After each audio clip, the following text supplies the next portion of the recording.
하나님 말씀은 잠언 13장 1절에서 13절 말씀입니다. 잠언 13장 1절에서 13절 말씀을 교독하겠습니다. 지혜로운 아들은 아비의 훈계를 들으나 거만한 자는 꾸지람을 즐겨 듣지 아니하느니라.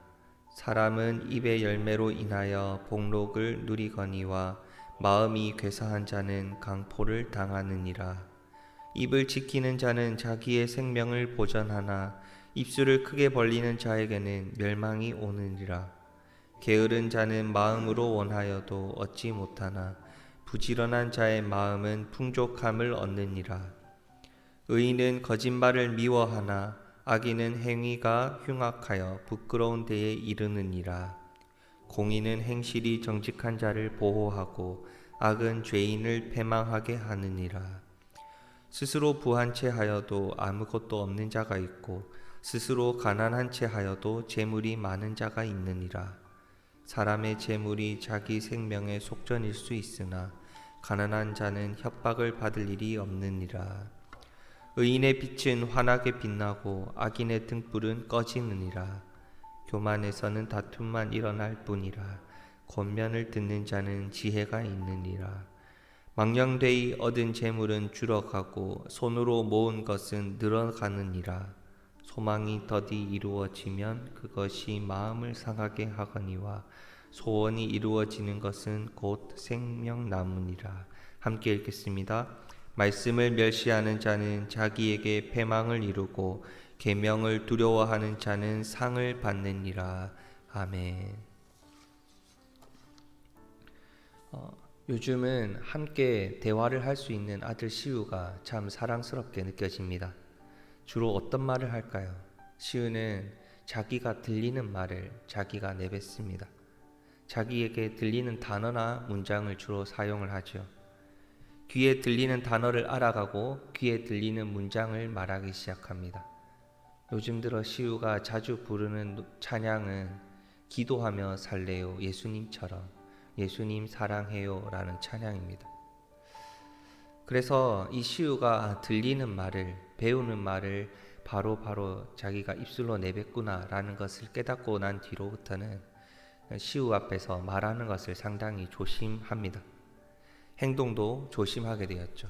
시우가 거의 주변에서 보이는 사람들, 가까이 하는 사람들의 말과 행동을 잘 따라하기 때문입니다. 그래서 어느 순간부터는 또 시우가 지혜의 말씀을 듣고 말씀을 소리 높여 고백하면서 그 삶 속에 말씀이 묻어나오기를 기도하고 있습니다. 오늘 잠언에서는 듣는 대로 말하고 그 입술로 내뱉는 말대로 행동하게 된다라고 말씀을 합니다. 사람의 배움은 분명 들음에서 시작이 됩니다. 그 사람의 믿음 또한 들음에서 시작이 되지요. 그 입술로 내뱉는 말대로 행동하게 된다라고도 말씀을 합니다. 사람의 배움은 분명 들음에서 시작합니다.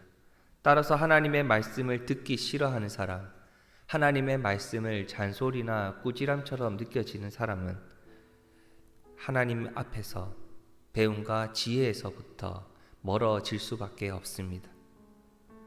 그럼 결국에는 그 입을 지키지 못하고 함부로 말하기 시작하면서 악의 길에, 망하는 길에 서게 될 수밖에 없지요. 지혜롭지 못한 자, 어리석은 자, 게으른 자가 되어서 마음으로는 실컷 원하여도 손에 아무것도 쥐지 못하고 그 손 속에 아무것도 얻지 못한 뒤에 마음의 풍족함을 누리지 못하고 살아가는 삶을 살게 될 것입니다. 우리는 어떤 삶을 살아가야 합니까? 우리의 귀가 하나님의 말씀을 들을 수 있도록 하나님 말씀 앞에서 열릴 수 있어야 합니다. 지혜 있는 자가 되어서 하나님의 말씀을 경청할 수 있어야 합니다. 그럼 어느 순간 하나님의 말씀이 내 안에 들려지고 내가 하나님의 말씀을 말하게 되고 만나는 사람들에게 이 세상에 하나님의 말씀과 하나님의 말씀을 전하며 살아가게 되겠지요. 우리의 삶이, 우리의 언행이 하나님의 말씀과 일치하도록 잘 감당하며 살아가게 될 것입니다. 말씀을 듣고 말하는 우리의 삶에 아름다운 하나님의 뜻이 열매 맺어지기 시작할 것입니다. 성도 여러분, 우리는 하나님의 말씀을 받아서 우리 마음을 잘 가꾸고 그 마음에 하나님이 원하시는 열매를 맺을 수 있도록 기도하며 살아가야 합니다. 하나님이 원하시는 열매를 맺기 위해서 오늘도 하나님의 말씀으로 우리 전부를 채워서 삶 속에 하나님의 말씀이 들리고 하나님의 말씀이 전해지고 말씀대로 아름답게 열매 맺으며 살아가시기를 주님의 이름으로 축복합니다. 7절부터 후반부는 재물에 관한 하나님의 말씀을 들을 수 있습니다. 겉모습만 보아서는 그 사람의 빈부를 가늠할 수 없다라고 말씀을 합니다. 부한 사람은 많은 사람의 타겟이 될 수 있습니다. 본문에서는 부자라면 다른 사람들에게 납치를 당할 수도 있다라고까지 이야기를 합니다. 그런데 그 부한 사람은 이 납치를 당하여도 자신의 속전을 그 사람들에게 내어줄 수 있기 때문에 하나님 앞에 감사할 수 있다라고 이야기를 하지요. 그런데 또한 가난한 사람은 이런 어려운 일을 당할 위험이 없기 때문에 그렇게 평안히 살아갈 수 있음에 또 하나님 앞에 감사할 수 있다고 고백합니다. 대부분의 사람들은 재물이 있을 때에 안정감을 누릴 수 있다라는 것이 사실입니다. 많은 재물 때문에 그런데 위협과 근심을 가지기도 하지요.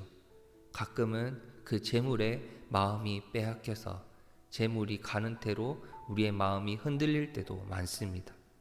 인생의 참 행복과 기쁨이 재물이 있고 없음에 부하고 가난함에 있다는 것이 아니라는 것을 반증하는 것이 되겠지요. 그럼 지혜 있는 자는 이 재물을 하나님께서 주신 재물을 어떻게 다루고 살아가야 할까요? 재물을 의지하지 않고 살아갑니다. 재물에 그 마음이 빼앗기지 않도록 하나님 앞에 기도하며 살아갑니다. 그러기 위해서 하나님이 주신 마음은 이것이 이 재물이 세상의 가치가 하나님이 주신 것이구나 라는 청지기의 마음을 가지고 이 땅을 살아갈 수 있어야 합니다. 하나님께서 우리에게 소유를 허락하신 목적이 무엇일까? 하나님께서 우리에게 부족함 없이 채워주시고 주신 이유가 무엇일까? 하나님이 맡기셨음을 믿고 깨달아 하나님의 뜻대로 이것을 사용하라고 우리에게 허락하신 것입니다.